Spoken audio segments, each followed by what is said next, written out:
Buenas a todos y a todas, seguimos con sistema endocrino.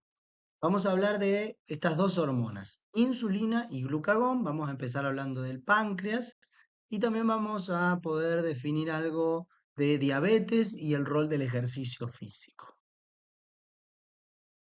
El páncreas es, bueno, un órgano relativamente pequeño, de 10-12 centímetros de longitud, tiene tres partes bien diferenciadas, un cuerpo, una cola, una cabeza. Se encuentra allí, como se ve en la imagen, en la parte superior del intestino delgado, en el sector denominado duodeno, y es considerado una glándula de secreción mixta, porque como hemos visto en los primeros videos, había glándulas que tenían una secreción endocrina y también una secreción exócrina. Nos vamos a ocupar de las hormonas y vamos a encontrar que el páncreas va a liberar tres tipos o cuatro. Hablamos de la insulina y el glucagón, hablamos de la somatoestatina y también hablamos o podríamos hablar del polipéptido pancreático. ¿Sí? Nos vamos a ocupar principalmente de insulina y glucagón en este video. Vamos a repasar cómo se da el mecanismo de acción, de funcionamiento de estas hormonas ante determinados estímulos. ¿Cuál es el estímulo que va a determinar que el páncreas libere insulina al torrente sanguíneo? Bueno, el aumento de macronutrientes en sangre. Va a estimular entonces páncreas y se va a liberar esta hormona. Esta hormona viaja por el torrente sanguíneo y lo que hace es facilitar que los nutrientes ingresen al interior celular, ¿sí? Por lo tanto, vamos a encontrar una hormona que tiene carácter anabólico. La respuesta específica entonces va a disminuir el azúcar en sangre, los lípidos o las proteínas que están viajando por el torrente sanguíneo y que eh, van a ingresar al interior de las células para cumplir diferentes funciones.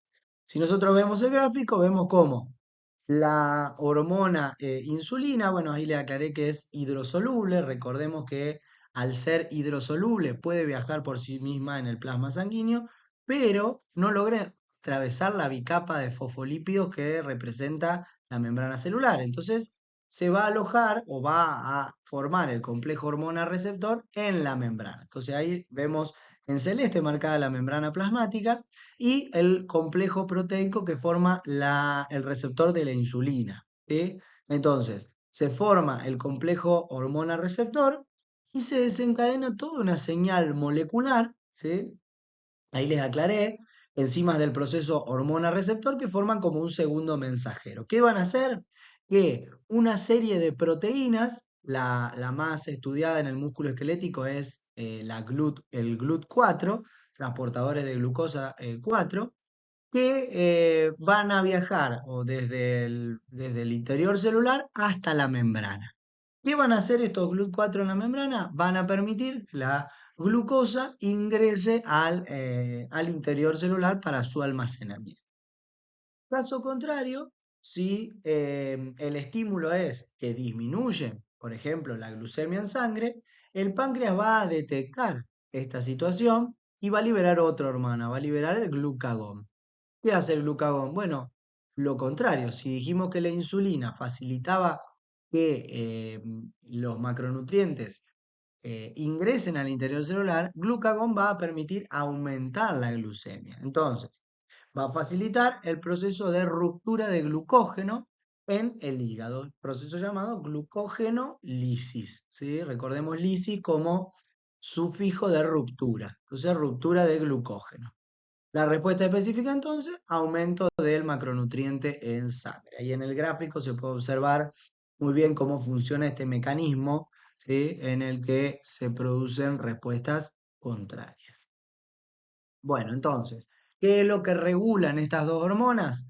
La denominada euglucemia, eu como prefijo de buena, es decir, los niveles normales de glucemia en sangre. ¿Cómo se estimula? El nivel bajo de glucosa en sangre, llamado hipoglucemia, estimula la secreción de glucagón. Ahí les aclaré, se libera en unas células particulares de los islotes pancreáticos, que son las células A o células alfa, ¿sí? Entonces el glucagón va a permitir el aumento de la glucosa sanguínea. a partir de ruptura de glucógeno, glucogenólisis, como allí figura, a partir de la formación de glucosa por lactato, es lo que se llama neoglucogénesis o glucogénesis de novo, y a partir de aminoácidos, ¿sí? En los distintos ciclos de formación de glucosa. Pero cuando los niveles de glucosa superan el límite por enzima considerado normal, entonces esto ya, perdón, cuando se alcanzan los niveles normales, por retroalimentación negativa, es decir, al ya dejar de existir el estímulo, se deja de liberar glucagón. Sin embargo, cuando se supera el límite normal por enzima, que se conoce como hiperglucemia, se va a liberar la otra hormona que vimos, que es la insulina. La insulina se libera en otras células de los islotes que se llaman células B o células beta. ¿Qué va a hacer la insulina? Va a acelerar la difusión del macronutriente al interior de las células. Cuando estamos en reposo, el sistema nervioso es el mayor consumidor de glucosa, pero durante el ejercicio las fibras musculares, las células del músculo esquelético, son las que más consumen glucosa, ¿sí? Entonces, ¿qué se estimula? La formación de glucosa, se estimula la proteogénesis, la lipogénesis y se disminuye la producción de glucosa por otros sustratos, ¿sí? Entonces, ¿qué sucede? Disminuye el nivel de glucosa en sangre. De esta manera se regula la euglucemia. Y podemos ver una comparación de cómo son los efectos a nivel de los distintos macronutrientes de la insulina y el glucagón. Vamos a ver que son efectos antagónicos. En relación a los carbohidratos, la insulina tiene un carácter génico. ¿Por qué? Porque acelera el transporte de glucosa a las células, acelera la formación de glucógeno y disminuye la glucemia. El glucagón, lo contrario, aumenta la glucemia, estimulando la ruptura de glucógeno. En relación a los lípidos, la insulina permite aumentar la concentración de grasa en plasma y aumentar la síntesis de triglicéridos, ¿sí? Es lipogénico. En cambio, el glucagón es lipolítico. Aumenta la lipólisis, los ácidos grasos en sangre y estimula a la lipoproteína lipasa, hormona sensible, es decir, esta enzima que está en los adipocitos y que permite justamente la ruptura de lípidos.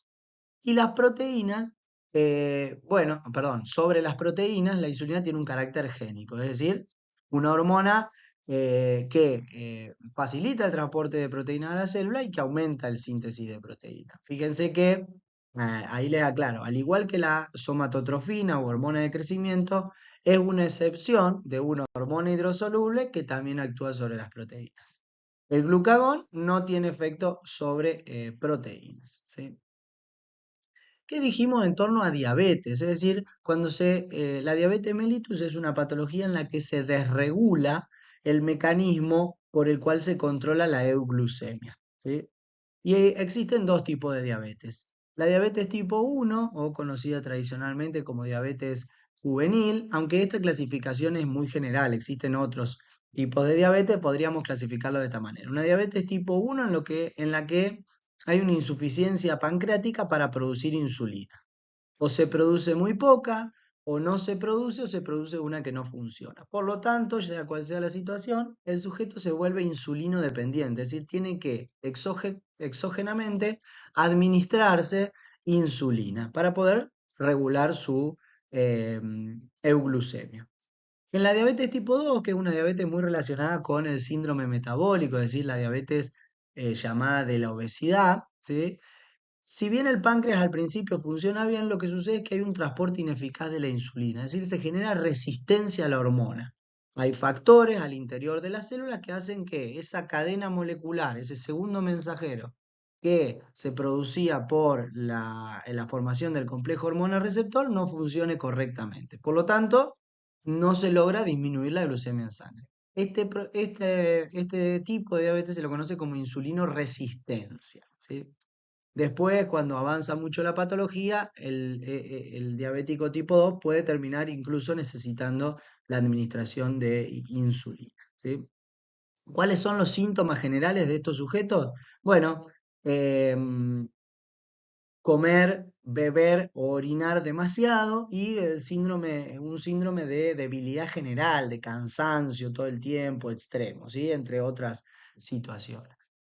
En ambas, el ejercicio físico tiene un rol fundamental.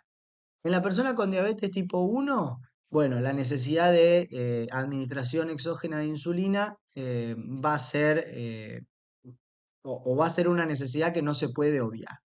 Pero esto representa solo el 5%, el 10% de todos los casos. La gran mayoría de los pacientes con diabetes son diabetes tipo 2, de insulinoresistencia. ¿Y cuál es lo afortunado de esto? Que el ejercicio físico tiene un rol fundamental.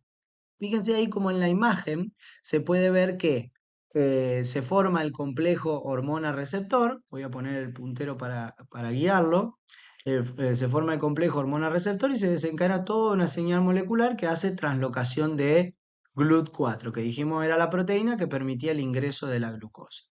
Sin embargo, el ejercicio físico y la contracción muscular también provee una señal molecular que termina facilitando que los GLUT4 se peguen a la membrana. Por lo tanto, ante la situación de diabetes tipo 2 en la que esta cascada está inhibida, podemos facilitar que disminuya la glucemia a partir del ejercicio físico.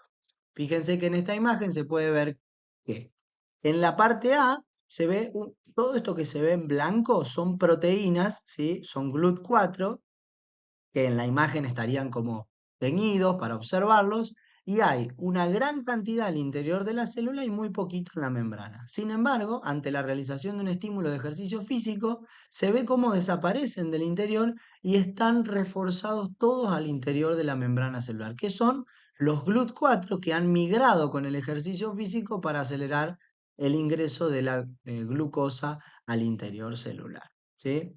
Por lo tanto, vemos una gran importancia en la realización de ejercicio físico en estos pacientes. Muy bien, hasta aquí hemos llegado con este tema. Nos vemos en el próximo. Un gran saludo.